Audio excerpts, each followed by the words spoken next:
No, not much moved. I do not think but Desdemona's honest. Long live she so, and long live you to think so. And yet, how nature erring from itself. Aye, there's the point, as to be bold with you, not to affect many proposed matches of her own clime, complexion, and degree, whereto we see in all things nature tends.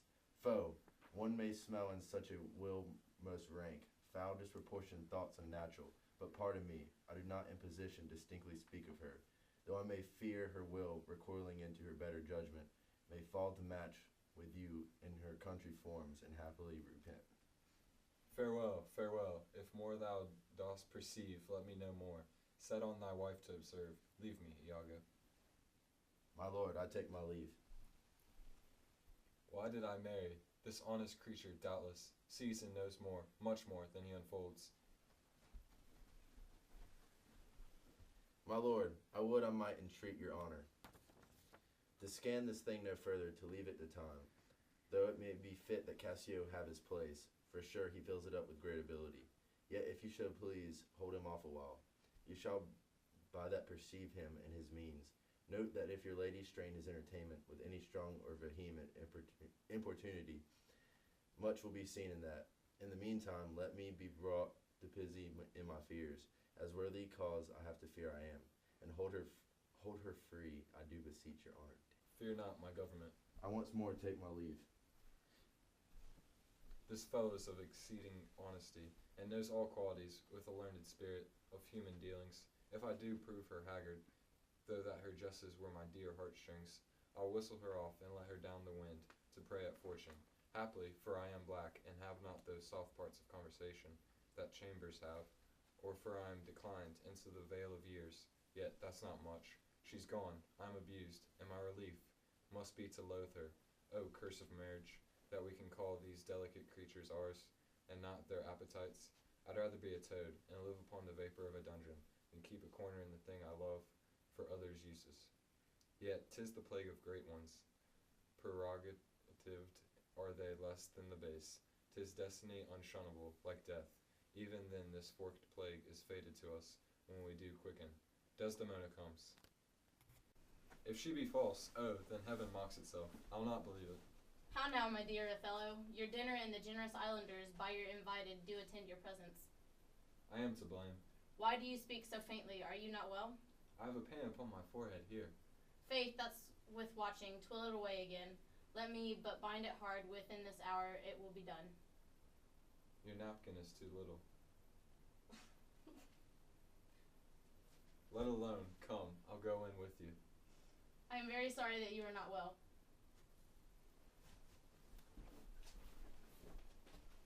Good. I'm glad I have found this napkin. This was her remembrance from the moor. My wayward husband hath 100 times wooed me to steal it, but she so loves the token. For he conjured her so she should ever keep it, that she reserves it evermore about her, to kiss and to talk to. I'll have the work taken out and give it Iago, what he will do with it. Heaven knows, not I. I nothing but to please his fantasy.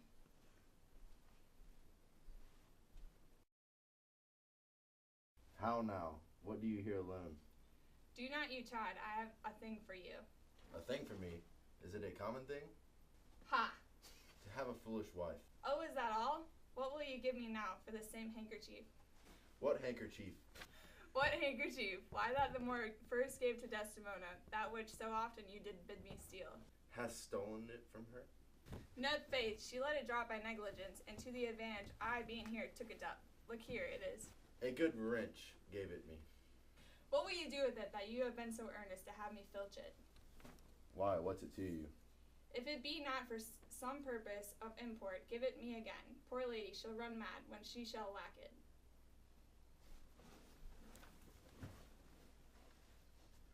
But not act known on it. I have use for it. Go, leave me. I will in Cassio's lodging lose this napkin. Let him find it. Trifles light as air are to jealous confirmations, strong as proofs of holy writ. This may do something, the more already changes with my poison. Dangerous conceits are, in their natures poisons, which are the first, are scarce, found to distaste, but with a little act upon the blood, burn like the mines of sulphur. I did say so. Look where he comes. Not poppy nor mandragora, nor all the drowsy syrups of the world shall ever medicine thee to that sweet sleep which thou oughtest yesterday. Ha, ha, false to me? Why, how now, General? No more of that. Aviant, be gone. Thou hast set me on the rack. I swear 'tis better to be much abused than but to know it a little. How now, my lord? What sense had I of her stolen hours of lust? I saw it not, thought it not, it harmed me not. I slept the next night well, was free and merry. I found not Cassio's kisses on her lips. He is that is robbed, not wanting what is stolen. Let him not know it, and he's not robbed at all. I'm sorry to hear this. I had been happy if the general camp, pioneers and all, had tasted her sweet body. So I had nothing known. Oh, now, forever, farewell the tranquil mind. Farewell content. Farewell the plumed troop and the big wars that make ambition virtue. Oh, farewell, farewell the neighing steed and the shrill trump, the spirit-stirring drum, the ear-piercing fife, the royal banner in all equality, pride, pomp, and circumstances of glorious war. And oh, ye mortal engines, whose rude throats the immortal Jove's dead clamors counterfeit. Farewell, Othello's occupation's gone. Is it possible, my lord? Villain, be sure thou prove my love a whore. Be sure of it. Give me the ocular proof, or by the worth of man's eternal soul, thou hast been better have been born a dog than answer my wicked wrath. Is it come to this? Make me to see it, or at the least so prove it, that the probation bear no hinge nor loop to hang a doubt on it, or woe upon thy life. My noble lord. If thou dost slander her and torture me, never pray more. Abandon all remorse. On horror's head horrors accumulate. Do deeds to make heaven weep, all earth amazed, for nothing canst thou to damnation add greater than that. O grace, O heaven, forgive me. Are you a man? Have you a soul or sense? God be with you. Take mine offer. O wretched fool, that livest, make thine honesty a vice. O monstrous world, take note, O world. To be direct and honest is not safe. I thank you for this profit, and from hence I'll love you no friend, sith love breeds such offense. Nay, stay, thou shouldst be honest. I should be wise, for honesty is a fool, and loses that it works for. By the world, I think my wife be honest, and think she is not. I think that thou art just, and think thou art not. I'll have some proof. Her name, that was as fresh as Dion's visage, is now begrimed and black as my own face. If there be cords, or knives, poison, or fire, or suffocating streams, I'll not endure it. Would I were satisfied. I see, sir, you're eaten up with passion. I do repent me that I put it to you. You would be satisfied? Would? Nay, I will. And may, but how? How satisfied, my lord? Would you, the supervisor, cursedly grape on, behold her topped? Death and damnation. Oh, if it were a tedious, definitely, I think, to bring them to that prospect, damn them then. If ever mortal eyes do see them holster more than their own, what then? How then? Shall I say, where's satisfaction? Is it impossible you should see this? Were they as prime as goats, as hot as monkeys, as salt as wolves in pride, but fools as gross as ignorance made drunk? But yet I say, if imputation and strong circumstances, which lead directly to the door of truth, I will give you satisfaction, you may have't. Give me a living reason she's disloyal. I do not like the office, but sith I'm entered in this case so far, pricked to it by foolish honesty and love, I will go on. I lay with Cassio lately, and be troubled with raging tooth. I could not sleep. There are a kind of men so loosed of soul, that in their sleeps will mutter their affairs. One of this kind is Cassio. In sleep I heard him say, Sweet Desdemona, let us be wary, let us hide our loves. And then, sir, would he gripe and wring my hand, oh, cry, sweet creature, and then kiss me hard, as if he plucked up kisses by the roots that grew upon my lips. And then he laid his leg over my thigh and sighed, and kissed, and then cried, Curse the fate that gave thee to the moor. Oh, monstrous, monstrous. Nay, this was but is a dream. But this denoted a foregone conclusion. 'Tis a shrewd doubt, thought it be but a dream. And this may help to thicken other proofs, that to demonstrate thinly. I'll tear her all to pieces. Nay, but be wise, yet we see nothing done. She may be honest yet, but tell me this, have you not sometimes seen a handkerchief spotted with strawberries in your wife's hand? I gave her such a one. 'Twas my first gift. I know not that, but such a handkerchief I am sure it was your wise. Did I today see Cassio wipe his beard with? If it be that, If it be that or any that was hers, it speaks against her with the other proofs. oh, that the slave had 40,000 lives. One is too poor, too weak for my revenge. Now do I see 'tis true. Look here, Iago. All my fond love thus do I blow to heaven. 'Tis gone. Arise, black vengeance, from thy hollow cell. Yield up, O love, thy crown and hearted throne.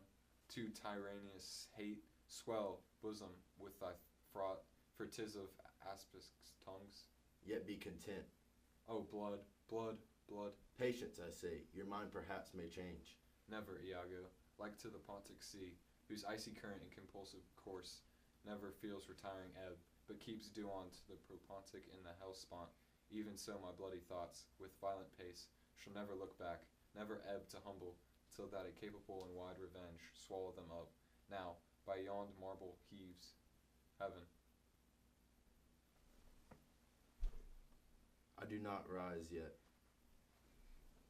Witness, you ever-burning lights above, you elements that clip us round about, witnesses that here Iago doth give up, the execution of his wit, hands, heart, to the wronged Othello's service. Let him command, and to obey shall be in me remorse. What bloody business ever.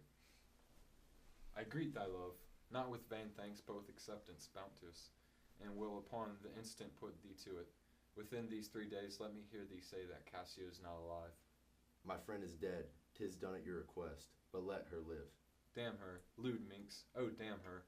Come, go with me apart. I will withdraw, to furnish me with some swift means of death, for the fair devil. Now art thou my lieutenant? I am your own forever.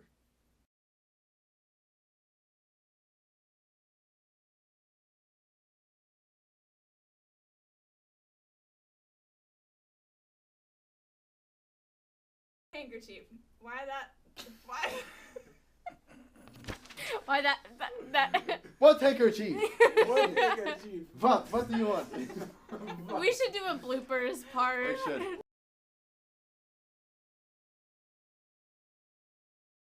Strain his entertainment with any strong or vehement importunity. What is that word? Vehement? Vehement? Is Yeah, that what that vehement. is?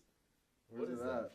Vehement. His trespasses in our common reason, save that, they say, the wars must make examples out of their best. It is not almost a fault. Yeah, take two. I'm glad I found this napkin. This was her remembrance. I'm sorry. Carl! I'm sorry. Yo, I hey, was trying so hard because it was cutting stuff off. Haley's at an angle. And I was like, and then the light, look where I am and with the light. Oh yeah. Oh yeah. I'm like, ah. Yes! Was that it? Yes! That was the Oh my god, my arms are about to fall Yeah. freaking Yo, off. that was like brilliantly That was a done. marathon.